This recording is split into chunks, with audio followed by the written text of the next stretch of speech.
Hello everyone, welcome to the class.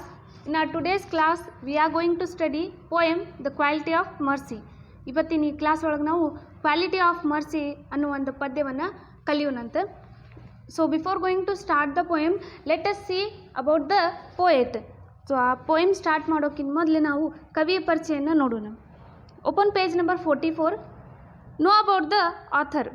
William Shakespeare was born on April 23rd, 1564 in Stratford-on-Avon. He was regarded as the foremost dramatist of his time. His sonnets were composed between 1593 and 1601. The sonnets of Shakespeare, 154 in number, all written in the form of 3 quatrains and a couplet, that is now recognized as Shakespearean. The sonnet fall into 2 groups. Sonnet 1 to 126 addresses to a beloved friend, a handsome and noble young man, and sonnets from 127 to 152 to a malignant but fascinating dark lady, whom the poet loves in spite of himself. Nearly all of Shakespeare's sonnets examine in the inevitable decay of time and are immortalization of beauty and love in poetry. So here the poet Shakespeare, I think all of you know that Shakespeare, so he is a great dramatist of Elizabethan period, and he is a great English writer, we can say. ಈ ಒಂದು English ಸಾಹಿತ್ಯದೊಳಗೆ ಅತಿ ಉನ್ನತ ಸ್ಥಾನ ಹೊಂದಿರುವಂಥ ಒಂದು ವ್ಯಕ್ತಿ ಯಾರಂತಂದ್ರೆ Shakespeare, William Shakespeare ಅಂತ ಹೇಳ್ಬೋದು. So he was born on April 23rd, 1564. So in Stratford on Avon. So ಇವರು ಸ್ಟ್ರಾಟ್ಫೋರ್ಡ್ನಲ್ಲಿ ಜನ್ಮಿಸ್ತಾರೆ, ಏವನ್ ಒಳಗೆ. ಆಮೇಲೆ ಇವರು ಸಾಕಷ್ಟು ತಮ್ಮ ಕವನಗಳನ್ನು ಬರೆದಿದ್ದಾರೆ. ಕವನ ಅಂತಂದ್ರದ್ದು ಸಾನೆಟ್ ಅಂತ ಹೇಳ್ತೀವಿ. 14 ಲೈನ್ಸ್ ಇರುವಂಥ ಒಂದು ಪದ್ಯ ಅಂತ ಹೇಳ್ಬೋದು ನಾವು. Sonnet is a poem, we can say, which consists of 14 lines, and he has written 154 sonnets. ಅವರು 154 ಸಾನೆಟ್ಸ್ಗಳನ್ನು ಬರೆದಿದ್ದಾರೆ. ಅದರೊಳಗೂ 2 ಭಾಗವನ್ನು ಮಾಡಿ ಆ ಸಾನೆಟ್ಸನ್ನು ಬೇರೆ ಬೇರೆ ವ್ಯಕ್ತಿಗಳ ಮೇಲೆ ಬರೆದಿದ್ದಾರೆ. ಅದು ಯಾರಂತಂದ್ರೆ ಮೊದಲೇ ಒಂದು ಏನು ಪಾರ್ಟ್ ಇದೆಯಲ್ಲ, ಆ ಸಾನೆಟ್ಸ್ ಅವರು ಒಂದು ಹ್ಯಾಂಡ್ಸಮ್ ನೋಬಲ್ ಯಂಗ್ ಮ್ಯಾನ್ ಮೇಲೆ ಬರೆದಿದ್ದಾರೆ, ಅವ್ರ ಫ್ರೆಂಡ್ ಮೇಲೆ. ಇನ್ನು 2ನೇ ಸಾನೆಟ್ ಒಂದು ಡಾರ್ಕ್ ಲೇಡಿ ಅಂಥೇಳಿ ಇದೆ. ಸೊ ಅವ್ರ ಮೇಲೆ ಅವರು ಬರೆದಿದ್ದಾರೆ ಈ ಕವನಗಳನ್ನು, ಸಾನೆಟ್ಗಳನ್ನು. ಆಮೇಲೆ ಇವ್ರು ಬರೆದಿರುವಂಥ ಆ ಸಾನೆಟ್ ಏನಿದೆಯಲ್ಲ, ಅದು 4 ಸಾಲಿನ ಒಂದು 3 ಕ್ವಟೇರಿಯನ್ಸ್ ಅಂತ ಹೇಳ್ಬೋದು. 3 ಸ್ಟಾಂಜಾಸ್ ಇರ್ತಾವೆ. ಆಮೇಲೆ ಕೆಳಗೂ 2 ಕಪ್ಲೆಟ್ ಇರ್ತಾವೆ, ಅಂದ್ರೆ ಕೆಳಗೆ 2 ಲೈನ್ಸ್. ಸೊ ಈ ಒಂದು ಫಾರ್ಮಿಗೆ ನಾವೇನಂತೀವಿ ಅಂತಂದ್ರೆ ಶೇಕ್ಸ್ಪಿಯರನ್ ಸಾನೆಟ್ಸ್ ಅಂತ ಹೇಳಿ ಕರಿತೀವಿ. So the Shakespearean sonnets are very popular. Shakespeare has written the sonnet in the form of 3 quatrains and a couplet. In his poem and plays, Shakespeare invited thousands of words. In his poems and plays, Shakespeare invented thousands of words. His impressive expansion of the English language, according to the Oxford English Dictionary, includes such words as birthplace, bloodsucking, courtship, dewdrop, downstairs, radiance, schoolboy, stillborn, and watchdog, etc. So these are the words which are invented by Shakespeare. ಈ ಕೆಲವೊಂದು ಶಬ್ದಗಳನ್ನು Shakespeare invent ಮಾಡಿದ್ದಾರೆ. Shakespeare wrote more than 30 plays. So he has written more than 30 plays. Shakespeare 30ಕ್ಕಿಂತ ಜಾಸ್ತಿ ಏನು ಪ್ಲೇಸ್ಗಳನ್ನು ಬರೆದಿದ್ದಾರೆ. These are usually divided into 4 categories: histories, comedies, tragedies, and romances. His earliest plays were primarily comedies and histories, such as Henry VI and the Comedy of Errors. But in 1596, Shakespeare wrote Romeo and Juliet, his second tragedy, and over the next dozen years he would return to form, writing the plays for which he is now best known: Julius Caesar, Hamlet, Othello, King Lear, Macbeth, and Antonio and Cleopatra. In his final years, Shakespeare turned to romantic with Cymbeline, A Winter's Tale, and The Tempest. So Shakespeare has written more than 30 plays. So he has written on histories, comedies and tragedies and romance. So his famous plays are Romeo and Juliet, Julius Caesar, King Lear, then Tempest, and then Othello, Macbeth, Hamlet. So these are his famous plays. ಇವರು ಪ್ಲೇಸ್ಗಳನ್ನು ಒಂದು ಬೇರೆ ಬೇರೆ ರೂಪದೊಳಗೆ ಬರೆದಿದ್ದಾರೆ ಅಥವಾ ಬೇರೆ ಬೇರೆ ಒಂದು ಕ್ಯಾರೆಕ್ಟರ್ಸ್ನಲ್ಲಿ ಬರೆದಿದ್ದಾರೆ. ಸೊ ಇವ್ರ ಪ್ಲೇಸ್ ಯಾವ ರೀತಿ ಎದ್ರ ಮೇಲೆ ಬರೆದಿದ್ದಾರೆ ಅಂತಂದರೆ ಎದ್ರ ಮೇಲೆ ಬರೆದಿದ್ದಾರೆ ಅಂತಂದರೆ ಇತಿಹಾಸದ ಮೇಲೆ ಬರೆದಿದ್ದಾರೆ, ಕಾಮಿಡಿದ ಮೇಲೆ ಬರೆದಿದ್ದಾರೆ, ಟ್ರ್ಯಾಜಿಡಿ ಮೇಲೆ ಬರೆದಿದ್ದಾರೆ, ಆಮೇಲೆ ರೊಮ್ಯಾನ್ಸ್ ಮೇಲೇನೂ ಇವರು ತಮ್ಮ ಪ್ಲೇಸ್ಗಳನ್ನು ಬರೆದಿದ್ದಾರೆ. ಇವ್ರು ಬರೆದಿರುವಂಥ ಫೇಮಸ್ ಪ್ಲೇಸ್ ಯಾವ್ಯಾವು ಅಂತಂದರೆ King Lear, Othello, Macbeth, Hamlet, Julius Caesar, Romeo and Juliet, the Tempest. So ಸಾಕಷ್ಟು ಪ್ಲೇಸ್ಗಳನ್ನು, ಡ್ರಾಮಾಸ್ಗಳನ್ನು ಶೇಕ್ಸ್ಪಿಯರ್ ಬರೆದಿದ್ದಾರೆ. So this is about the author. ಇದು ಒಂದು ಕವಿಯ ಪರಿಚಯ. ನಾವು let us know the background of the poem. ಈಗ ಈ ಕವಿತೆಯನ್ನು ಯಾಕೆ ಈ ರೀತಿ ಬರೆದಿದ್ದಾರೆ ಅನ್ನೋ ಒಂದು ಕಾರಣವನ್ನು ನೋಡೋಣ. Why and what is the reason to write this poem? Let us see. This poem, The Quality of Mercy, is an extract from Shakespeare's play The Merchant of Venice. ಈ ಒಂದು ಕವಿತೆ ಏನಿದೆಯಲ್ಲ ಅಥವಾ ಈ ಒಂದು ಪದ್ಯ ದ ಕ್ವಾಲಿಟಿ ಆಫ್ ಮರ್ಸಿ, ಇದು Shakespeare ಅವ್ರು ಬರೆದಿರುವಂಥ ಒಂದು ಪ್ಲೇ ಮರ್ಚೆಂಟ್ ಆಫ್ ವೆನಿಸ್ಲಿಂದ ತಗೊಂಡಿದ್ದಾಗಿದೆ. ಹಾಗಾದರೆ ಇದರೊಳಗೆ ಕ್ಯಾರೆಕ್ಟರ್ಸ್ ಯಾವ್ಯಾವಿದೆ ಈ ಪ್ಲೇ ಒಳಗೆ ನೋಡೋಣ. Let us C the characters of the play the Merchant of Venice. Antonio, a merchant who lends money but never charges interest. So in this the main character is Antonio and he is a merchant. So he lends money but he never charges interest. ನೋಡ್ರಿ, Antonio ಅನ್ನುವಂಥ ಒಂದು ಪಾತ್ರ ಇಲ್ಲಿ ಕಿರ್ದಾರ ಅಂತ ಹೇಳ್ಬೋದು. So ಈ Antonio ಒಂದು ಮರ್ಚೆಂಟ್ ಆಗಿದ್ದಾರೆ. ಇವರು ಹಣವನ್ನು ಕೊಡ್ತಾರೆ, ಆದರೆ ಆ ಹಣಕ್ಕೆ ಬಡ್ಡಿಯನ್ನು ತಗೊಳ್ಳೋದಿಲ್ಲ, ಇಂಟ್ರೆಸ್ಟನ್ನು ತಗೊಳ್ಳೋದಿಲ್ಲ. ಪೋರ್ಷಿಯಾ so defends Antonio and narrates the mercy speech. So Portia, so she is a lover of Bassanio and she is a lawyer of, we can say, Antonio. She defends the case of Antonio. Portia Bassanio lover ಆಗಿದ್ದಾರೆ ಹಾಗೂ ಅವರ Antonio ಕೇಸನ್ನು handle ಮಾಡ್ತಾರೆ. ಆಮೇಲೆ ಈ mercy, quality of mercy ಅಂತ ಏನು poem ಇದೆಯಲ್ಲ ಆ ಸ್ಪೀಚನ್ನು ಹೇಳಿದವರು ಯಾರಂತಂದ್ರೆ ಪೋರ್ಷಿಯಾ. Shylock. So Shylock is a businessman, money lender charging interest. So Shylock, he is a money lender, he is a businessman and he charges interest. Shylock ಯಾರು ಅಂತಂದರೆ ಮನಿಯನ್ನು, ರೊಕ್ಕವನ್ನು, ಹಣವನ್ನು ಬಡ್ಡಿಗೆ ಕೊಡ್ತಾರೆ, ಬಡ್ಡಿಯನ್ನು ತಗೋತಾರೆ, ಆದರೆ ಆ್ಯಂಟೋನಿಯೋ ಇಂಟ್ರೆಸ್ಟನ್ನು ತಗೊಳ್ಳೋದಿಲ್ಲ. ಇವರು ಒಬ್ಬರು ಬಿಸ್ನೆಸ್ ಮ್ಯಾನ್ ಆಗಿದ್ದಾರೆ Shylock. Next, so the Duke of Venice presides as judge over the court proceeding Shylock's claim on Antonio. So the Duke of Venice, he acts as a judge, so related to the case of Shylock and Antonio. Antonio ಮತ್ತು ಶೈಲಾಕಿನ case ಏನಿದೆಯಲ್ಲ ಅದರದ್ದು judge ಆಗಿ ಕಾರ್ಯವನ್ನು ನಿರ್ವಹಿಸುವವರು ಯಾರಂತಂದರೆ the Duke of Venice. Next, Bassanio. So Bassanio is careless with his money and he is lover of Portia. Bassanio ಯಾರಂತಂದರೆ ಪೋರ್ಷಿಯಾದ ಲವರ್ ಆಗಿದ್ದಾರೆ ಹಾಗೂ ಅವ್ರಿಗೆ ಹಣದ ಕಿಮ್ಮತ್ತು ಏನಿದೆ ಅಂಥೇಳಿ ಗೊತ್ತಿಲ್ಲ, ಹಣವನ್ನು ವೇಸ್ಟ್ ಮಾಡ್ತಾರೆ, ಕೇರ್ಲೆಸ್ ಆಗಿ ಹಣವನ್ನು ನೋಡ್ತಾರೆ ಅಂಥೇಳಿ ಹೇಳ್ಬೋದು. So the background of the story is that, the background of the poem is that, so here there is a merchant of Venice, that is Antonio, and he gives money, he lends money, but his friend Bassanio, he wants money. At that time Antonio didn't had money, so that's why what happens means this Antonio, he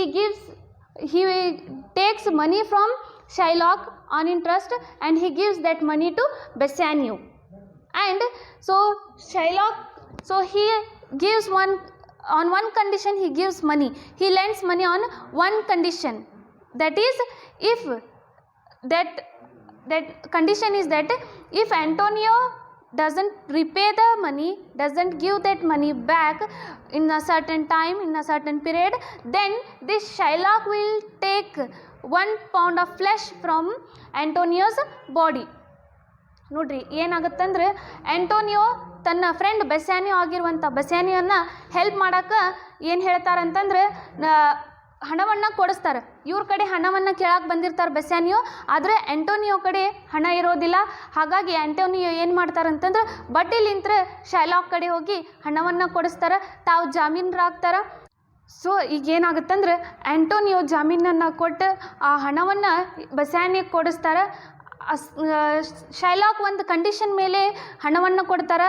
ಆ condition ಏನಂತಂದ್ರೆ ಆ ಕೊಟ್ಟಿರುವಂಥ ಸಮಯದೊಳಗೆ ಏನಾದರೂ ಬೆಸ್ಯಾನಿಯೋ ಮತ್ತು Antonio ಹಣವನ್ನು ನನಗೆ ವಾಪಸ್ ರಿಟರ್ನ್ ಮಾಡಲಿಲ್ಲ ಅಂತಂದ್ರೆ, ಸೊ ನಾನೇನು ಮಾಡ್ತೀನಿ ಅಂತಂದ್ರೆ ಆ್ಯಂಟೋನಿಯೋ ಬಾಡಿದು ಒಂದು ಪಾರ್ಟ್ ಫ್ಲೆಶನ್ನು ತಗೋತೀನಿ, ಮಾಂಸವನ್ನು ತಗೋತೀನಿ, 1 ಪೌಂಡ್ ಮಾಂಸವನ್ನು ತಗೋತೀನಿ ಅಂಥೇಳಿ ಶೈಲಾಕ್ ಕಂಡೀಷನ್ ಇಡ್ತಾರೆ. ಸೊ ಆಗ ಆ್ಯಂಟೋನಿಯೋ ಶಿಪ್ಸ್ ಇರ್ತಾವೆ. ಸೊ ಹಾಗಾಗಿ ಆ ಒಂದು ಭರವಸೆ ಮೇಲೆ ಆ್ಯಂಟೋನಿಯೋ ಒಪ್ಕೋತಾರೆ. Antonio he agrees and he takes that money and he gives that money to Bassanio. ಅವಾಗ ಆ ಹಣವನ್ನು ಬೆಸ್ಯಾನಿಯೋಗೆ ಕೊಡ್ತಾರೆ. But time passes, so Antonio he didn't return that money to Shylock. Then Shylock, now he has a mindset that so he is not paying interest, he is not giving my money. Then what happens means I should move to the court and I should take my case to the Duke of Venice. And he moves there and he says that I want a pound of flesh of Antonio. ನೋಡ್ರಿ, ಅವಾಗ ಶೈಲಾಕ್ ಇಬ್ಬರು ವಿರೋಧರಾಗ್ತಾರೆ, Antonio ಮತ್ತು ಶೈಲಾಕ್ ಹೇಳ್ತಾರೆ, so ಹಾಗಾಗಿ ನನ್ನ ಹಣವನ್ನು ಸರಿಯಾದ ಸಮಯಕ್ಕೆ ಇವ್ರು ಕೊಡಲಿಲ್ಲ, ನಾನೀಗೇನು ಮಾಡಬೇಕು, ಕೇಸ್ ಹಾಕಬೇಕು. ಸೊ ಕೇಸ್ ಹಾಕಕ್ಕೆ ಅವರು ಡ್ಯೂಕ್ ಆಫ್ ವೆನಿಸ್ ಕಡೆ ಹೋಗ್ತಾರೆ. ಅಲ್ಲಿ ಹೋಗಿ ತಮ್ಮ ಕೇಸನ್ನು ಇಡ್ತಾರೆ, ಹೇಳ್ತಾರೆ ತಮ್ಮ ಕೇಸ್ ಒಳಗೆ ಏನಂತಂದರೆ, ಸೊ ನನ್ನ ಕಂಡೀಷನ್ ಪ್ರಕಾರ ಇವರು ಸರಿಯಾದ ಸಮಯಕ್ಕೆ ಹಣವನ್ನು ಕೊಟ್ಟಿಲ್ಲ, ಹಾಗಾಗಿ ಇವ್ರ ದೇಹದ 1 ಪೌಂಡ್ ಮಾಂಸವನ್ನು ನಾನು ಕಟ್ ಮಾಡ್ಕೊತೀನಿ ಅಂಥೇಳಿ ಈ ಶೈಲಾಕ್ ಹೇಳ್ತಾರೆ ಡ್ಯೂಕ್ ಆಫ್ ವೆನಿಸಿಗೆ. Then there comes our protagonist, that is Portia, and she acts as a lawyer. She disguises as a lawyer and she handles the case of Antonio. She defends Antonio. ಆವಾಗ ಏನಾಗುತ್ತಂದ್ರೆ ಪೋರ್ಷಿಯಾ ತನ್ನ ವೇಷವನ್ನು ಬೇರೆ ಬದಲಾಯಿಸಿ lawyer ಆಗಿ ಕೋರ್ಟಿಗೆ ಬರ್ತಾಳೆ. ಬಂದು ಆ್ಯಂಟೋನಿಯನ್ನು ಸೇವ್ ಮಾಡೋಕ್ಕೆ ಟ್ರೈ ಮಾಡ್ತಾಳೆ. ಅವಾಗ ಪೋರ್ಷಿಯಾ ಈಕ್ವಾಲಿಟಿ ಆಫ್ ಮರ್ಸಿ ಅನ್ನೋ ಒಂದು ಪದ್ಯವನ್ನು ಹೇಳ್ತಾಳೆ.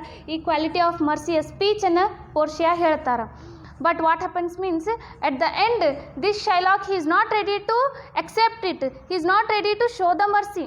ನೋಡ್ರಿ, ಶೈಲಾಕ್ ಎಂಡ್ ಒಳಗೆ ಏನಾಗುತ್ತಂದ್ರೆ ಆ ಮರ್ಸಿಯ ಸ್ಪೀಚ್ ಕೇಳಿನೂ ಸಹಿತ ಹಿಂದೆ ಸರಿಯಾಗಿ ಆಗೋದಿಲ್ಲ. ಅವರಿಲ್ಲ, ನನಗೆ 1 ಪೌಂಡ್ ಫ್ಲೆಶ್ ಆ್ಯಂಟೋನಿಯೋದು ದೇಹದ ಬೇಕೇ ಬೇಕು ಅಂತ ಹೇಳ್ತಾರೆ. ಆಗ ಪೋರ್ಷಿಯಾ ಮತ್ತೊಮ್ಮೆ ಹೇಳ್ತಾರೆ, ಹಾಗಾದ್ರೆ ನೀ ಕೊಟ್ಟಿರುವಂಥ ಕಾಂಟ್ರ್ಯಾಕ್ಟ್ ಒಳಗೆ ಸೊ ನೀ ಏನು ಕಂಡೀಷನ್ ಹಾಕಿದಿ, ಏನಾದರೂ ಸರಿಯಾದ ಸಮಯದೊಳಗೆ ಆ್ಯಂಟೋನಿಯೋ ಹಣವನ್ನು ಕೊಟ್ಟಿದ್ದಿಲ್ಲ ಅಂದರೆ ನೀನು ಅವನ ದೇಹದ 1 ಪೌಂಡ್ ಫ್ಲೆಶನ್ನು ತಗೋತಿ ಅಂತ ಹೇಳಿದಿ. ಆದರೆ ಅದೇ ಥರ ನೀ ಏನು ಮಾಡಬೇಕು, 1 ಪೌಂಡ್ ಫ್ಲೆಶ್ ತಗೋ, ಅದಕ್ಕೆ ನಾವು ಒಪ್ತೀವಿ. ಆದರೆ ಆ 1 ಪೌಂಡ್ ಫ್ಲೆಶನ್ನು ತಗೋಬೇಕಾದ್ರೆ ನೀ ಎಲ್ಲೂ ರಕ್ತವನ್ನು ಹರಿಬಾರ್ದು ಅವನ ದೇಹದಲ್ಲಿಂತ್ರ ಅಂತ ಹೇಳಿದಾಗ ಶೈಲಾಕ್ ಹಿಂಸರಿದು ಬಿಡ್ತಾನೆ. So here Portia, she defends, but here Shylock, he didn't accept that to show mercy. Then Portia says that in your contract you have written about 1 pound of flesh, but again you have to take that 1 pound of flesh without dropping the blood of Antonio. ನೋಡ್ರಿ, ಹಾಗೆ ಹೇಳಿದಾಗ ಕೊನೆಯದಾಗಿ ಶೈಲಾಕ್ ಹಿಂಸರಿತಾನೆ. ಪೋರ್ಷಿಯಾ ಆ ಕೇಸನ್ನು win ಆಗ್ತಾಳೆ. Then Portia wins the case. So this is about the poem Quality of Mercy. This is about the background of the poem Quality of Mercy.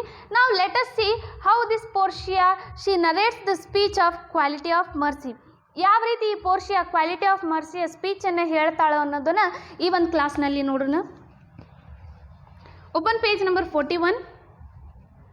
Quality of Mercy, William Shakespeare.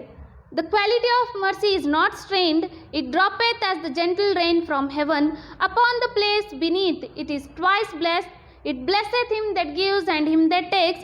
Its mightiest in the mightiest it becomes. The throned monarch better than his crown, his sceptre shows the force of temporal power. Thy tribute to awe and majesty, wherein doeth sit the dread and fear of kings. But mercy is above this sceptre's sway, it is enthroned in the heart of kings. It is an attribute to God himself, and earthly power doeth then show likest gods when mercy seasons justice. So this is the poem. Now let us analyze the poem. Now let us know what Portia is trying to speak. ಈ poem ಒಳಗೆ ಪೋರ್ಷಿಯಾ ಯಾವ ರೀತಿ ದಯೆಯನ್ನು ಕರುಣೆಯನ್ನು ತೋರಿಸು ಅಂಥೇಳಿ ಹೇಳ್ತಾಳ ಅದನ್ನು ನಾವು ನೋಡೋಣಂತ. The quality of mercy is not strained. So Portia says the quality of mercy, it is not strained. We cannot force the quality of mercy. ಪೋರ್ಷಿಯಾ ಹೇಳ್ತಾರೆ ಏನಂತಂದ್ರೆ ಮರ್ಸಿಯನ್ನು ದಯೆಯನ್ನು ಕರುಣೆಯನ್ನು ನಾವು ಫೋರ್ಸ್ ಮಾಡಿ ಒಂದು ಮನುಷ್ಯನ ಒಳಗೆ ತರಕ್ಕೆ ಆಗೋದಿಲ್ಲ ಅಂಥೇಳಿ ಹೇಳ್ತಾರೆ. It droppeth as the gentle rain from heaven. So mercy, so it drops from the heaven like a gentle rain. ಆ ಸ್ವರ್ಗದಿಂದ ಮರ್ಸಿ ಮಳೆ ಹಾಗೆ ಮಳೆಯ ಹನಿ ಹಾಗೆ ಅದು ಕೆಳಗೆ ಬೀಳುತ್ತೆ. ಸೊ ಪೋರ್ಷಿಯಾ ಹೇಳ್ತಾಳೆ ಏನಂತಂದ್ರೆ ಮಳೆಯ ಹನಿ ಹಾಗೆ ಆ ದಯೆ ಸ್ವರ್ಗದಿಂದ ಕೆಳಗಿಳಿದು ಬರುತ್ತೆ. Upon the place beneath it is twice blessed. So from heaven to earth it drops as a gentle rain and that mercy is twice blessed. ನೋಡ್ರಿ ಪೋರ್ಷಿಯಾ ಹೇಳ್ತಾರೆ ಸ್ವರ್ಗದಿಂದ ಭೂಮಿಗೆ ಜೆಂಟಲ್ ರೈನ್ ಆಗಿ ಆ ಮರ್ಸಿ ಇಳಿದು ಬರುತ್ತೆ. ಆಮೇಲೆ ಅದು ಯಾವ ರೀತಿ ಬ್ಲೆಸ್ ಆಗಿದೆ, ಟ್ವೈಸ್ ಬ್ಲೆಸ್, 2 ಬಾರಿ ಅದು ಆಶೀರ್ವಾದಲ್ಪಟ್ಟಿದೆ ಅಂಥೇಳಿ ಹೇಳ್ತಾರೆ. It blesseth him that gives and him that takes. How it is twice blessed? It is blessed to one who gives and it is blessed to one who receives it, one who takes the mercy. ನೋಡ್ರಿ ದಯೆ ಯಾವ ರೀತಿ 2 ಬಾರಿ ಅದು ಆಶೀರ್ವಾದಲ್ಪಟ್ಟಿಸಿದೆ ಅಂತಂದ್ರೆ ಯಾರು ದಯೆಯನ್ನು ತೋರಿಸ್ತಾರ ಅವರಿಗೂ ಆಶೀರ್ವಾದ ಸಿಗುತ್ತೆ, ಯಾರು ದಯೆಯನ್ನು ತಗೋತಾರ ಅವರಿಗೂ ಆ ಆಶೀರ್ವಾದ ಸಿಗುತ್ತೆ ಅಂಥೇಳಿ ಹೇಳ್ತಾರೆ. It is mightiest in the mightiest it becomes. So it is strongest in the strongest it becomes. So it is very powerful in the world. One who shows mercy is a powerful. ಅವ್ರು ಹೇಳ್ತಾರೆ ದಯೆ ಅತಿ ಬಲಿಷ್ಠವಾಗಿರುವಂಥದ್ದು. So ಇಡೀ ಜಗತ್ತಿನೊಳಗೆ ಏನಾದರೂ ಬಲಿಷ್ಠವಾಗಿದೆ ಅಂತಂದರೆ ಅದು ದಯೆ ಆಗಿದೆ ಅಂಥೇಳಿ ಪೋರ್ಷಿಯಾ ಹೇಳ್ತಾರೆ. The throned monarch better than his crown. His sceptre shows the force of temporal power, the attribute to awe and majesty, wherein doeth sit the dread and fear of kings. But mercy is above this sceptre's sway. So, the throned monarch better than his crown. So, here, the throned monarch better than his crown.